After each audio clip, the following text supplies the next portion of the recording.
తిరుమల శ్రీ వెంకటేశ్వర స్వామి భక్తుల మనోభావాలను దెబ్బతీసే విధంగా ముఖ్యమంత్రి చంద్రబాబు నాయుడు ఆరోపణలను ఖండిస్తూ వైఎస్ఆర్ పార్టీ పూజా కార్యక్రమాలతో నిరసనలు చేపట్టారు. ఏలూరు జిల్లా వైఎస్ఆర్సీపీ అధ్యక్షులు కైకలూరు మాజీ శాసనసభ్యులు దూలం నాగేశ్వరరావు, పార్లమెంటు సమన్వయకర్త కారుమూరి సునీల్ కుమార్, ఏలూరు నియోజకవర్గ ఇన్ఛార్జ్ జయప్రకాష్ కలిసి పార్టీ అధ్యక్షులు మాజీ సీఎం జగన్మోహన్ రెడ్డి పిలుపు మేరకు ఏలూరు జిల్లా ఏలూరు రామచంద్రారావు పేటలోని శ్రీ వెంకటేశ్వర స్వామి వారిని దర్శించి చంద్రబాబు నాయుడు పాపపు మాటలను ప్రక్షాళన చేసుకోవడానికి, ఆయనకు మానసికంగా స్థైర్యాన్ని, ధైర్యాన్ని కల్పించి ప్రజలకు మంచి పాలన అందివ్వాలని స్వామివారిని వేడుకున్నామని తెలిపారు.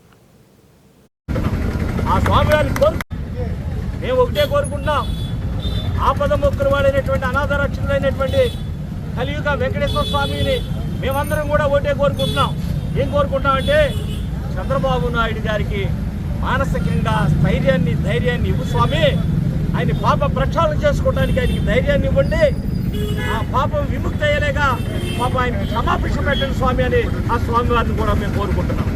ఆ స్వామివారిని మేము ఒకటే కోరుకుంటున్నాం, ఆపద మొక్కులు వాడైనటువంటి అనాథరక్షణులైనటువంటి కలియుగ వెంకటేశ్వర స్వామిని మేమందరం కూడా ఒకటే కోరుకుంటున్నాం. ఏం కోరుకుంటున్నాం అంటే, చంద్రబాబు నాయుడు గారికి మానసికంగా స్థైర్యాన్ని